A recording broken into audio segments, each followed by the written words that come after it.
Ya, bagian yang ke-54 ya. Kita bahas tentang konsep multi-user dan penerapannya, begitu juga nanti diikuti dengan multi-level di dalam project kita ini ya. Jadi kita nanti usernya lebih dari satu, kita buat seperti itu, dan nanti akses terhadap menunya beda-beda. Itu rencana kita ya. Nah, apa bedanya atau persamaannya antara multi-user dan multi-level? Yang pasti sama-sama lebih dari satu user, karena kalau levelnya beda tapi usernya satu itu nggak mungkin disebut multi-user kalau dia lebih dari satu. Nah, multi-level pasti harus multi-user nanti, seperti itu ya. Nah, sama-sama punya hak akses ke dalam aplikasi, cuma dibatasi. Masing-masing nanti sesuai dengan levelnya bisa mengakses sistem, tapi ada bagian yang dia tidak bisa, tergantung dari level yang diberikan. Nah, multi-user artinya lebih dari satu user dengan hak akses yang sama. Itu kalau multi-user saja ya. Karena kita bahasanya nanti ada dua ya. Sedangkan multi-level artinya user memiliki hak akses yang berbeda. Jadi lebih dari satu pasti sudah. Tapi hak aksesnya beda-beda. Nah, multi-user dan multi-level artinya usernya lebih dari satu dan memiliki hak akses yang bisa berbeda-beda. Seperti ya, bisa beda-beda, bisa juga nanti sama untuk hak aksesnya. Kemudian untuk mengimplementasikan multi-user, nah ini kita perlu menambahkan data user di tabel pengguna ya. Nah, kita perlu pastikan akunnya tidak ada yang sama, karena itu kita sudah set sebagai ini ya. Kalau kita perhatikan di roles-nya kita sebelumnya, itu primarinya adalah akun. Jadi kalau kita bikin akun yang sama tuh nanti tidak akan bisa. Nah, kemudian sandinya jangan lupa untuk di hash dengan MD5, karena kita menggunakan hash MD5 dalam project kita ya. Kalau nanti mau yang lain silahkan diganti, nggak apa-apa ya. Oke, silahkan. Nah, dimasukkan dua buah user lagi ya, seperti ini. Akunnya namanya produksi dan kasir, sandinya begini, jangan lupa sekali lagi di MD5 kan, seperti ini ya. Nah, lalu untuk namanya bebas, silahkan bikin nama apapun terserah ya. Nanti hasil akhirnya kurang lebih seperti ini ya. Nah, untuk nama pengguna di praktikumnya nama saya sudah diganti jadi bukan ini ya. Nah, nanti munculnya di bagian header dari aplikasi itu bukan itu. Ala kuliah nggak apa-apa ya, ini nggak ada masalah. Yang penting adalah sandinya tadi. Nah, ini sandinya produksi tadi ketika dia di MD5 kan jadi seperti ini. Sandinya kasir ini juga akan jadi seperti ini ya. Saya buka dulu database-nya. Oke, seperti ini. Saya pakai adminer. Kalau pakai yang lain silahkan menggunakan phpMyAdmin atau apa terserah ya. Nah, kemudian saya klik di select ini, selectnya pengguna. Ini kan baru ada satu ya. Nah, namanya tadi nggak masalah ini namanya. Oke, sekarang saya tambahkan dulu show item ya. Akunnya namanya produksi. Nah, kemudian bagian depan dari sandi ini dikasih MD5 dulu, lalu diikuti dengan teksnya seperti ini. Namanya tadi siapa ya?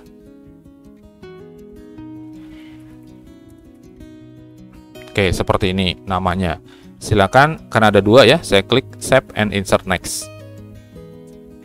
Yang berikutnya adalah kasir. Itu sandinya, kemudian namanya siapa tadi? Ini ya. Nama ini bebas saja lah.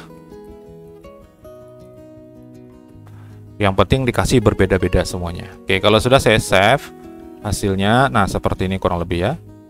Oke, ini untuk data loginnya.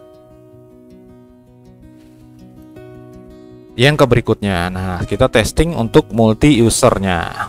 Silakan coba dulu satu persatu dari akun yang terdaftar. Kalau admin saya kira nggak usah dites lagi ya, karena itu sudah berhasil. Nah, sekarang logout, kita keluar dari aplikasi, kemudian kita masuk dengan nama produksi. Sandinya juga dimasukkan tadi. Ya, kemudian diklik login, harusnya juga bisa masuk. Nah, seperti ini ya. Namanya juga sudah sesuai ya, seperti ini. Dan dia punya akses yang sama dengan si admin. Oke, order juga bisa dia ya. Ganti sandi juga bisa. Nah, di sini kan nama penggunanya tadi adalah produksi ya. Nah, di sini kita Ctrl U, kita cek hidden value. Nah, sini ya, hidden value-nya untuk akun itu sudah sesuai dengan nama akunnya. Seperti itu ya, karena kita pada saat ganti sandi itu kita buatkan memang ini fleksibel berdasarkan dengan seasonnya ya. Oke, seperti itu. Nah, ini sudah bisa. Kemudian saya keluar lagi. Saya masuk dengan akun yang ketiga, yaitu kasir ya. Tadi dimasukkan juga untuk passwordnya yang sudah di MD5-kan. Nah, seperti ini. Masuk ke halaman dashboard sama ya, tapi namanya sudah berbeda di sini. Namanya sesuai dengan nama orang yang login. Nah, kita ke ganti sandi juga. Ke ganti sandi kita cek untuk hidden value-nya. Nah, ini sama ya.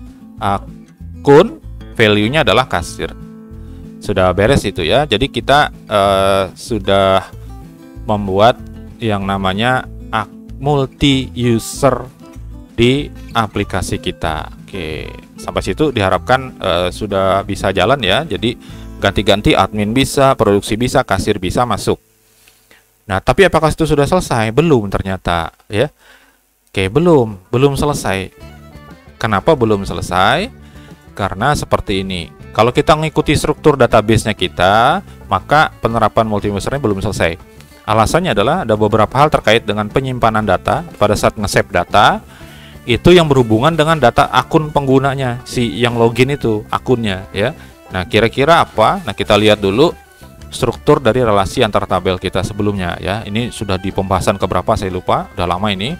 Nah, data akun itu dari masing-masing pengguna itu selalu akan masuk kepada data yang dia olah gitu. Jadi akun ini akan ada di dalam data produk, akan ada juga di dalam data pesanan, seperti itu. Maka ketika menambahkan sebuah data, misalnya data data produk ya, maka akunnya akun siapa tuh yang menambahkan pertama kali siapa? Kalau dia ngupdate, maka update-nya itu siapa yang update terakhir? Akunnya akan masuk di situ. Oke, paham ya sampai sini ya. Nah, begitu juga dengan data pesanan. Siapa yang bikin order pertama kali, nanti di-save di situ. Terus yang update datanya ini nanti siapa?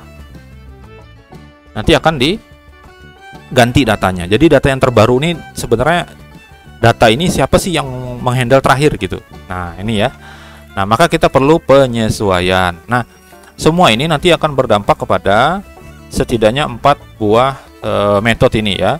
Jadi di controller produk itu ada 2, yaitu simpan dan perbarui. Di order juga sama, simpan dan perbarui. Nah, itu kita perlu perbaiki datanya ya. Perlu kita perbaiki codingnya. Oke, bingung ya? Oke, kita lanjutkan dulu seperti ini ya. Sebelum kita masuk ke itu, kita lihat ke datanya seperti ini ya. Kita klik di data produk, di select ya. Nah, kalau kita lihat di bagian ujung, ini ada admin. Nah, ini akunnya ya. Berarti yang memasukkan data ini adalah admin, atau yang mengolah terakhir adalah admin. Baik itu dia menambah atau mengedit ya, si admin. Nah, sedangkan yang terakhir ini nggak ada nih. Ya, nanti kita akan eksekusi supaya kita kelihatan di sana ya. Kemudian untuk pesanan. Untuk pesanan itu di bagian terakhir juga ada nih admin. Nanti siapa yang terakhir mengolah data itu, nanti akunnya dia akan dimasukkan di situ. Ini yang kita maksud ya, yang belum selesai. Nah, kita lanjutkan. Untuk kontrol produk tadi ada 2 ya. Ada simpan sama perbarui. Nah, silakan ditambahkan kode ini. Tepat di atas baris pemanggilan metode DML yang digunakan untuk menyimpan atau untuk mengupdate. Oke, kita buka controller produk ya. Controller produk.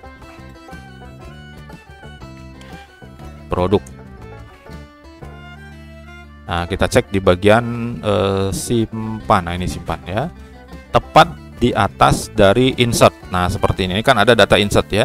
Jadi sebelum memasukkan data, tambahkan dulu seperti ini. $data, kasih nama di sini, arraynya adalah akun, isinya adalah kita ngikutin seasonnya, ngambil season akun. Nah, season akun ini yang dimasukkan ke sini. Jadi kalau orangnya belum login, dia nggak akan masuk di situ. Season, cara nulisnya bisa begini, titik koma, atau bisa juga nulisnya saya bikin satu lagi ya, tapi dipakai salah satu aja. bisa menggunakan cara seperti ini. Nah, bisa seperti ini. Jangan dua-duanya, salah satu aja digunakan. Ya udahlah, saya pakai yang atas saja ya, sama seperti itu. Caranya ini untuk simpan. Jadi data ini nanti akan diikut sertakan di sini karena namanya kan dolar data. Ya, artinya akan sama-sama ikut dimasukkan datanya. Kemudian untuk perbarui, dia akan melakukan update. Nah, dimasukkan di sebelum update-nya. Nah, seperti ini di sini. Ini kan data update ya, data yang mau dikirim, maka taruh di sini. Ini untuk produk ya, dolar data tadi, kemudian akun sama dengan season. Saya pakai objek selector aja. Nah, sudah seperti itu ya. Jadi nanti akunnya juga akan masuk. Itu untuk perbarui dan tambah. Oke, sudah ya. Itu untuk controller produk. Nah, sekarang untuk order. Nah, kalau untuk order sama ya, di dalam simpan dan perbarui. Nah, dicek di array datanya. Array datanya di situ kita sudah set kemarin akun langsung admin ya. Nah, value yang admin ini, yang saya kotakin ini diganti sehingga jadinya seperti ini. Season akun juga. Oke. Controller order. Controller order bagian simpan ya. Oke, ketemu ada admin. Nah, ini admin ini diganti aja langsung. Ini supaya nggak jadi masalah nanti ya, di belakang nih kasih koma aja. Jadi kalau ada lagi di bawahnya dia nggak error. Season akun. Oke, ini satu di bagian simpan. Sekarang bagian perbarui. Untuk bagian perbarui, nah ini sama. Di sini pakai season, kemudian akun.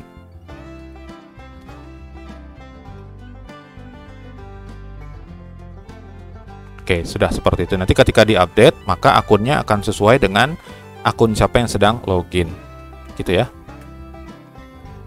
Nah, testing. Lakukan operasi tambah dan ubah pada data produk dan order. Cek ke database-nya, bener nggak? Berubah nggak? Gitu ya. Oke, sekarang kita coba. Ini tadi kasir ya.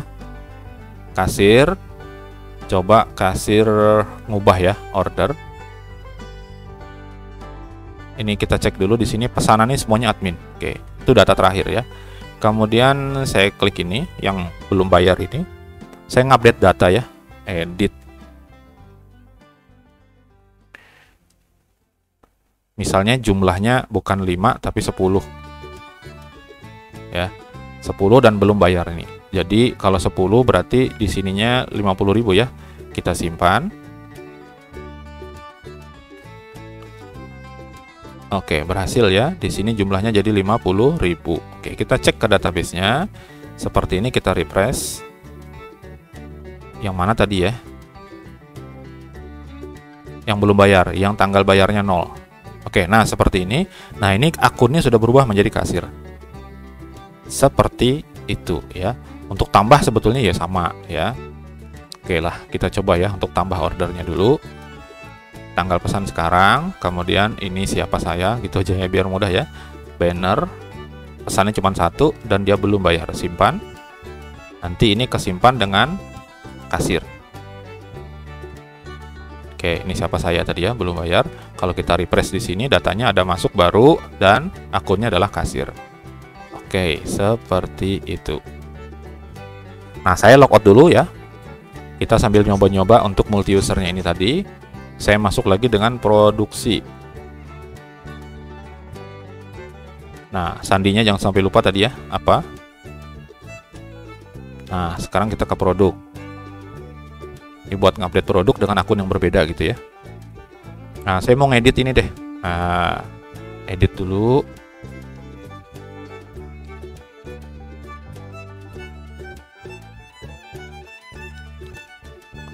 Saya tambahan ukurannya sangat besar, misalnya gitu ya. Nah, kita cek dulu di sini di produk.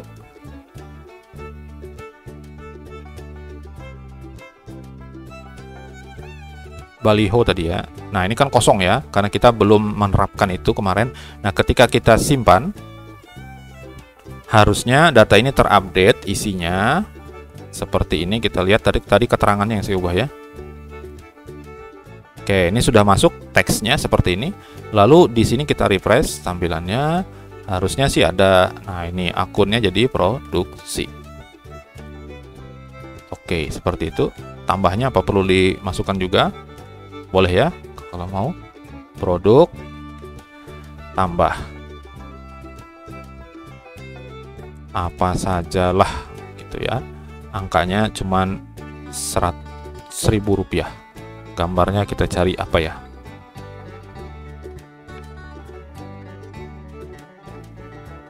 Gak ada di sini ya. Saya cari di picture saja. Oke, gambarnya yang ini deh. Nah, ini logo kayak gitulah. Saya klik simpan. Oke, datanya tersimpan katanya seperti itu dan ada gambarnya. Kalau kita cek di sini, di refresh. Nah, ini yang bikin adalah produksi. Seperti itu. Jadi testingnya berhasil ya. Sudah. Dan multi usernya masih tetap jalan. Berikutnya, kita masuk ke konsep multi levelnya. Jadi multi usernya sudah tadi. Sekarang kita kembangkan menjadi multi level. Nah, kita sudah punya tadi 3 nama ya. Ada admin usernya, di tabel pengguna ada admin, ada produksi, ada kasir. Nah, kita set sekarang seperti ini rules-nya. Kalau admin, dia akan menampilkan semua menu plus seperti ini ya. Semua menu, ini kan semua menu ya. Nah, ada menu yang semuanya berhak lihat. Dashboard, ganti sandi, sama keluar. Itu semua user boleh lihat. Jadi apapun levelnya, jadi level 1 nih admin, level 2-nya produksi, level 3-nya kasir ya. Semuanya kalau dia login, maka dia bisa lihat dashboard, buka ganti sandi, dan keluar. Tapi untuk pengolahan datanya, admin itu nanti keluar dua-duanya, produk dan order. Kalau bagian produksi, ya level 2, nanti yang keluar hanya produk aja. Ordernya nggak ada, jadi dia nggak bisa tuh mengatur transaksi pembayaran, dia nggak bisa. Tapi kalau yang login adalah level 3, yaitu kasir, maka yang dimunculkan adalah order saja. Jadi dia bisa mengolah data transaksi, tapi dia tidak bisa mengolah data produk. Itu pembedanya. Nah, data ini nanti, menu ini nanti akan kita set tampilnya berdasarkan session dari orang yang sedang login. Seperti itu ya. Nah, ini perlu penyesuaian struktur tabel. Kita perlu nambahin 1 buah field lagi, yaitu level yang tipenya adalah integer. Kita kasih seperti ini ya, supaya kita tahu aja isinya, kasih komentar. Nah, kemudian langsung dirubah datanya, dikasih dengan level yang berbeda, sesuai dengan tugasnya. Jadi kalau admin dia 1, kalau produksi 2, kalau kasir 3. Oke, ini langsung aja dieksekusi ya. Mana dia? Sini ya. Kita ke tabel pengguna seperti ini. Kita punya 3 field, ditambahkan 1. Klik alter table, kemudian saya plus di sini. Kasih namanya level, tipenya adalah integer, ukurannya cuma 1 aja. Kemudian ini saya kasih keterangan, 1 sama dengan admin, 2 sama dengan produksi, 3 sama dengan kasir. Oke, saya save ya. Oke, ini sudah. Kemudian datanya masih kosong untuk levelnya. Kita modify saja langsung. Admin itu 1, produksi itu 2, kasir itu 3. Kasir itu 3. Save. Sudah ya, jadinya seperti itu. Oke, boleh menggunakan adminer, boleh pakai yang lain, silakan. Saya lanjutkan. Nah, sekarang modifikasi sessionnya. Kita, karena tadi menunya bakal diproses berdasarkan session, maka kita perlu nambahkan data session di akun login. Ya, kita buka lagi methods controller akun. Kemudian login ya. Nah, seperti ini di sini ditambahkan, ini copy aja ke bawah. Untuk data sesinya di sini level. Nah, di sini dibaca dari data pengguna indeks 0 ya. kemudian level. Silahkan disimpan. Oke, seperti itu. Jadi supaya labelnya juga dibawa ya pada saat login. Kita lanjutkan. Nah, penyesuaian menunya sekarang. Dibuka file menu yang ada di folder app use ya. Nah, kita sesuaikan kodenya seperti ini. Jadi kita cek labelnya ya. Karena rulesnya kita tadi itu admin itu bisa mengakses produk. Ini khusus buat produk dulu ya. Dan produksi juga bisa mengakses, maka kita perlu tampilkan seperti ini. Jadi jika session levelnya 1 atau session levelnya 2. Jadi kalau dia admin atau dia produksi, dia bisa lihat menu produk. Nah, sedangkan yang di bawah ini jika levelnya 1 atau levelnya 3. Artinya apa? Artinya yang 2 dia nggak bisa lihat order. Sedangkan yang levelnya 3 dia nanti nggak bisa lihat produk. Sesuai dengan rule kita tadi ya. Oke, saya buka filenya, view menu ya, seperti ini. Oke, tampilan seperti ini kita ubah ya. Jadi yang berbeda tuh ada di sini. Nah, 2 ini ya, produk sama order. Nah, ini kita bisa masukkan.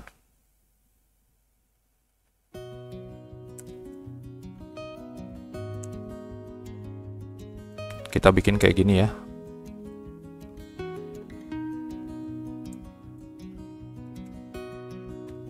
Sininya lagi PHP.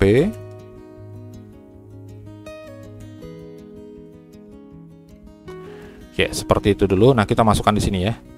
If ini begin, yang di sininya kita masukkan n-nya dulu. Nah, seperti ini. Jadi ini tanpa else ya. Nah, karena ada 2, kita bikin polanya dulu seperti ini. Jadi bagian yang pertama, season.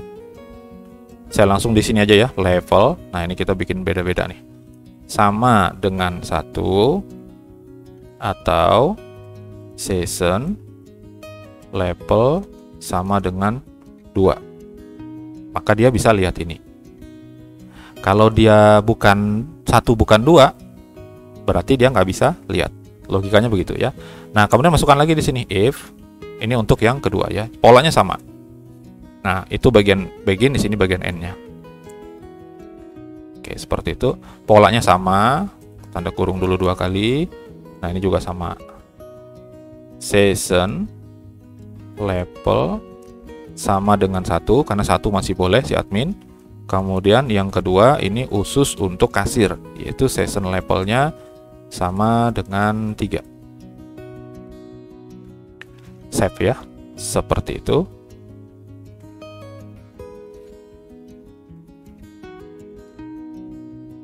Sebentar ya, sini dulu. Nah, kita testing. Nah, testing, di save dulu tadi sudah ya. Kita testing sekarang. Kita logout dulu karena dia pakai session ya, jadi harus logout dulu. Oke, seperti ini. Sekarang kita masuk ke admin. Sandinya jangan lupa dimasukkan yang benar. Setelah login, sorry ada yang masalah nih. Menu baris 10. Oh, sorry, ini ada yang ketinggalan. Ketinggalan tanda petiknya. Tanda petiknya ketinggalan di sini ya. Dia formatnya adalah string. Oke, seperti itu. Saya refresh tampilannya. Nah, udah bisa ya. Nah, admin itu bisa ngakses dashboard nih, semua bisa. Ganti sandi dan keluar juga semua bisa. Nah, admin bisa nampilin dua-duanya ini, produk sama order bisa. Oke. Yang lain kita nggak perlu tes ya. Keluar, kita masuk lagi dengan akun produksi. Nah, si produksi apa hayo. Nah, dia hanya menampilkan nanti yang khususnya adalah produk, sedangkan order tidak ada. Nah, seperti ini. Ordernya nggak ada ya, hilang. Oke, seperti ini produk bisa. Kalau diakses dia tetap bisa karena di filternya kita sudah set. Nah, kemudian keluar lagi, kita masuk dengan akun labelnya kasir. Label kasir, sandinya apa tadi ya? Jangan lupa. Bentar. Yang ada adalah order, yang produk nggak ada. Nah, seperti ini. Nah, kita sudah bisa membatasi ya. Membatasi penggunanya dari menu. Ini masih ada celahnya sebetulnya ya. Tapi itu urusan kalian nanti menyelesaikannya. Saya lanjutkan, ada masalah lagi, yaitu halaman dashboard itu kalau kita perhatikan bisa langsung mengarah kepada halaman yang jadi link di situ di dalam dashboard itu ya. Karena di situ kan ada produk, ada order ya. Maka kalau akun admin nggak ada masalah, dia ngakses dua-duanya boleh. Tapi kalau produk, itu hanya bisa diakses oleh produksi. Harusnya yang kasir nggak bisa ngakses kan gitu ya logikanya. Maka kita perlu mengganti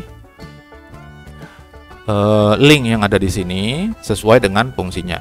Nah sementara ini kan kasir ya. Kasir harusnya kan nggak diizinkan. Di sini kan produk nggak ada. Tapi kalau dia klik di angka 5 yang di produk ini, dia bisa masuk ini.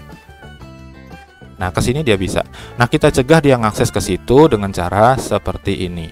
Begitu juga dengan produksi. Pada saat dia login, dia bisa ngeklik jumlah order ini. Kalau diklik jumlah order, dia bisa lihat ordernya. Seperti itu ya. Nah, maka caranya gimana? Caranya kita bikinkan seperti ini. Nah, ini untuk jumlah produk dan yang ini untuk jumlah order ya, seperti itu. Jadi menunya linknya itu nanti hanya aktif sesuai dengan seasonnya dia, sesuai dengan levelnya dia. Untuk level 1 dan level 2 itu nanti akan ditampilkan link. Kalau dia bukan, maka jumlah produknya aja, tapi nggak ada linknya. Angkanya tetap ada, tapi linknya aja antara ada dan dia tampil atau tidak linknya, seperti itu ya. Nah kita lihat ini adalah di halaman view dashboard. Halaman view dashboard. Oke, seperti ini. Nah, dua ini ya. Nah, dua ini kita sesuaikan kodenya. Munculin ininya dulu ya. Strukturnya dulu dibikin seperti ini.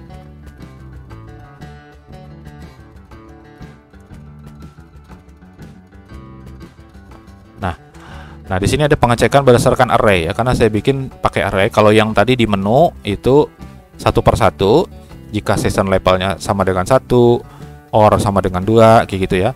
Nah, kalau ini kita sesuaikan berdasarkan array. Jadi array ini bisa digunakan juga di menu tadi, dan menu tadi bisa digunakan di sini polanya. Sama ya. Oke. Coba if pakai begin dan end. Yang pertama kalau dia cocok ini tampilin pakai link. Nah, isinya nanti dulu ya. Kemudian kalau else, kalau dia tidak cocok, maka ditampilkan echo $ jumlah order saja. Nah, sekarang dalamnya if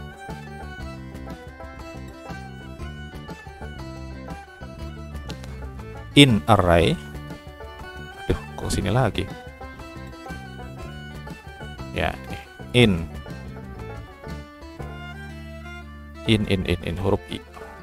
Nah, in array season seperti ini boleh. Level seperti itu ya. Kemudian diikuti dengan array-nya seperti ini. Isi dari array-nya ya, 1 2 gitu. Koma. Karena dia integer bisa langsung pakai angka. Tapi kalau dia string nanti harus pakai tanda petik ya. Nah, cara nulis juga diperhatikan ya, bisa pakai cara seperti ini untuk season itu, atau bisa juga pakai cara seperti ini, sama aja. Nah, seperti ini juga bisa, sama ya. Oke, kalau sudah, ini di save ya. Ini yang sedang login tadi kasir ya. Nah, kasir, kita ke dashboard, itu harusnya dia tidak bisa diklik untuk produk. Nah, seperti ini, nggak bisa diklik, linknya nggak ada. Tapi kalau kita keluar gitu ya, kalau order kan tetap karena kerjaannya dia. Kalau kita keluar, terus kita masuk ke produksi, lalu masuk seperti itu. Salah sandinya.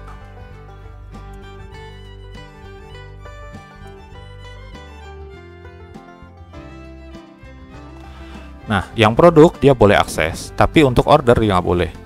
Maka kita masukkan di sini sandinya, kodenya. Kurang lebih sama aja, saya peluk aja seperti ini ya. Sorry, dari atas. Ctrl C, ini saya replace sama sekali aja. Nah, seperti itu. Ini labelnya 1 dan 3. Nah, ini bukan produk lihat, tetapi order. Lihat jumlahnya, jumlah order. Ini salah ya. Yang di atas bukan jumlah order, tapi jumlah produk. Ya, jumlah produk, bawahnya jumlah order. Nah, ini kalau di refresh dari produksi, maka yang jumlah order ini hilang linknya. Oke, seperti ini ya. Oke, beres. Yaitu untuk mencegah supaya tidak terjadi akses di luar dari yang dia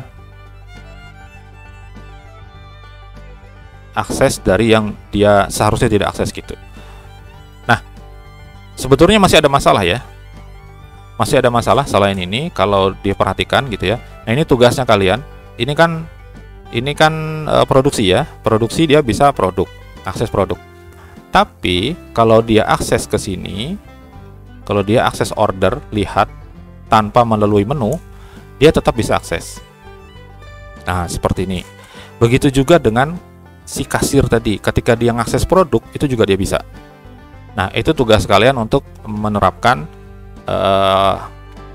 gimana caranya supaya si orang yang levelnya 2 itu hanya bisa mengakses produk aja. Kalau dia mencoba mengakses order, tadi dia nggak bisa. Saya kasih clue-nya, bisa menggunakan yang namanya filter. Clue-nya seperti itu. Oke ya.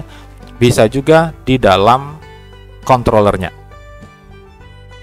Oke, ditaruh di dalam method construct, itu bisa ditaruh di situ ya, filternya. Jadi pakai cek sessionnya, levelnya. Kalau dia begini, maka nanti dia boleh. Kalau dia begini nggak boleh. Itu ditaruh di session construct juga bisa. Tapi risikonya kalau di session construct itu semuanya harus dimasukkan. Jadi kalau kita punya 5 controller ya, kita masukkan di masing-masing method construct-nya seperti itu ya. Nah, saran saya sih masukkan dia di dalam filter. Itu kata kuncinya ya. Silakan itu diselesaikan ya. Oke, kemudian kita bahas bagian ke-55 yaitu user administration. Nah, ini agak panjang nanti pembahasannya karena kita akan membuat membuat form yang sifatnya CRUD itu secara lengkap semuanya. Oke, tapi nanti agak cepat di bahasan kita ya, yaitu untuk membuat menu khusus untuk menambah, mengedit, mengolah data user, termasuk nanti misalnya menentukan labelnya mau diubah misalnya gitu ya. Nah, itu di user administration bagian ke-55.